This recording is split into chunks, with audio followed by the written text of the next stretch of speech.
بسم اللہ الرحمن الرحیم۔ شروع اللہ کے نام سے جو بڑا مہربان نہایت رحم کرنے والا ہے۔ دنیا کے کونے کونے میں تاریکی چھائی ہوئی تھی۔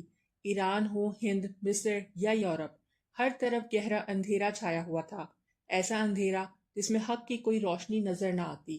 اگر کوئی اللہ واحد کی بات کرنا چاہتا تو اسے زمین کا ذرہ بھر حصہ بھی ایسا نہ ملتا جہاں وہ آزادی سے رب حقیقی کا نام لے سکے۔ حضرت ابراہیم علیہ السلام نے جب بابل کے شہر کلدان میں توحید کی صدا بلند کی تو ان کے لیے آگ کے دہکتے شعلے تیار کیے گئے۔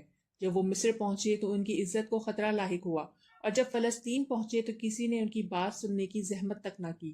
وہ جہاں بھی اللہ کا نام لیتے، شرک اور بت پرستی کے شور میں ان کی پکار دب کر رہ جاتی۔ زمین کے چہرے پر ہر طرف باطل کا غلبہ تھا۔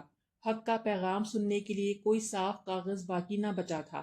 اب وقت آ گیا تھا کہ ایک ایسا خالص، سادہ، بے رنگ ورق سامنے آئے جو ہر قسم کے نقش و نگار سے پاک ہو، تاکہ اس پر رب واحد کا نام روشن حروفوں میں لکھا جائے۔ یہ ورق کوئی اور جگہ نہ تھی، یہ صرف ایک مقام تھا، حجاز کا ویران صحرا، ایک ایسی جگہ جس پر نہ کوئی تمدن کا داغ تھا، نہ تہذیب کی ملمہ کاری۔ یہ وہ پاک سرزمین تھی جسے اللہ نے اپنے دین کے آغاز کے لیے چنا تھا۔ حضرت ابراہیم علیہ السلام نے حضرت حاجرہ اور اپنے بیٹے حضرت اسماعیل علیہ السلام کو لے کر عرب میں آئے اور اللہ کے حکم پر انہیں وہاں چھوڑ دیا، یہاں ان کو آباد کیا۔ وقت گزرتا رہا یہاں تک کہ حضرت سارہ علیہ السلام کا وصال ہوا۔ اس کے بعد حضرت ابراہیم علیہ السلام دوبارہ مکہ تشریف لائے۔ اس وقت حضرت اسماعیل علیہ السلام جوان ہو چکے تھے۔ اب اعلان حق میں حضرت ابراہیم کو ایک ہم آواز ساتھی مل گیا تھا۔ دونوں نے اللہ کے حکم پر مل کر ایک سادہ سا چھوٹا سا گھر تعمیر کرنا شروع کیا، ایک ایسا گھر جس کی بنیاد رب واحد کے لیے رکھی گئی۔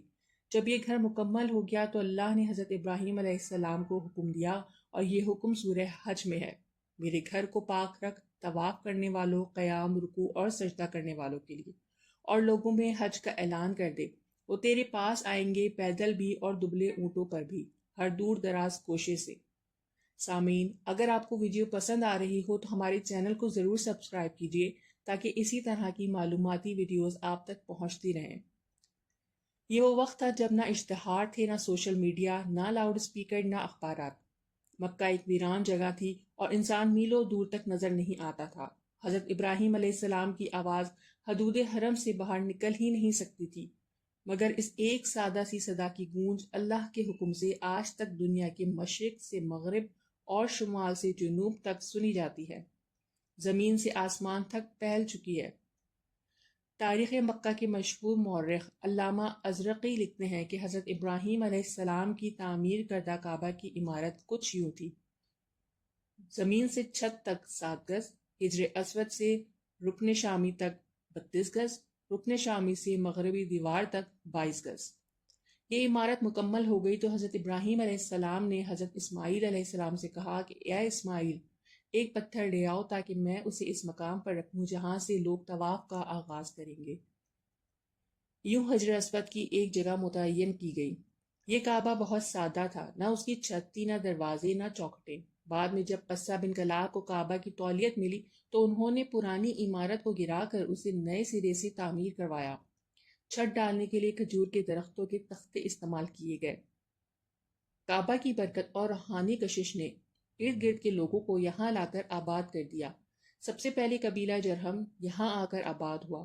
اس قبیلے میں مزاز بن عمرو جرہمی ایک باعزت شخصیت تھے۔ حضرت اسماعیل علیہ السلام نے ان کی بیٹی کے سے نکاح کیا۔ ان کے یہاں 12 بیٹے پیدا ہوئے جن کے نام تورات میں موجود ہیں۔ عرب کے زیادہ تر قبائل انہی نسل سے ہیں۔ حضرت اسماعیل علیہ السلام کی وفات کے بعد ان کے بڑے بیٹے ثابت کعبہ کے متولی بنے۔ ان کے انتقال کے بعد ان کے نانا مزاج نے تولیت سنبھال لی، اور یوں خانہ کعبہ کی خدمت خاندان اسماعیل سے نکل کر جرہم خاندان میں چلی گئی۔ پھر ایک وقت آیا جب قبیلہ خزاعہ نے کعبہ پر قبضہ کر لیا۔ یہ منصب ان کے ہاتھ میں طویل عرصے تک رہا۔ اگرچہ اسماعیل کا خاندان موجود تھا لیکن انہوں نے مزاحمت نہیں کی، یہاں تک کہ قصہ بن کلاب کا دور آیا اور انہوں نے اپنا آبائی حق حاصل کیا۔ کعبہ پر سب سے پہلا پردہ یمن کے بادشاہ اسد طبع نے چڑھایا۔ یمن میں خاص چادریں تیار کی جاتی تھیں جنہیں برد یمانی کہا جاتا تھا۔ یہ پردہ انہی چادروں سے بنایا گیا تھا۔ قصہ بن کلاب کے دور میں تمام عرب قبائل پر ایک معمولی محصول لگایا گیا تاکہ اس رقم سے پردہ تیار کیا جا سکے۔ خانہ کعبہ کو کسی سونے چاندی کی زیبائش کی ضرورت نہیں تھی کیونکہ وہ تو رب کا گھر ہے، مگر وقت کے ساتھ ساتھ بادشاہوں اور خلفاء نے اس پر سونے چڑھانے کی کوششیں کی۔ مثلا حضرت عبداللہ بن زبیر رضی اللہ تعالیٰ عنہ نے اپنی خلافت کے دور میں کعبہ کے ستونوں پر سونے کے پتھر چڑھوائے۔ عبد الملک بن مروان نے 36,000 اشرفیاں اس مقصد کے لیے بھیجی۔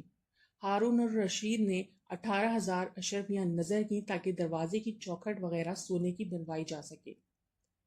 علامہ ازرقی نے اپنی کتاب تاریخ مکہ میں ان تمام طلع کاریوں کی تفصیل بیان کی ہے، لیکن یاد رہے کہ سورج پر سونا چڑھانے کی کوئی ضرورت نہیں ہوتی۔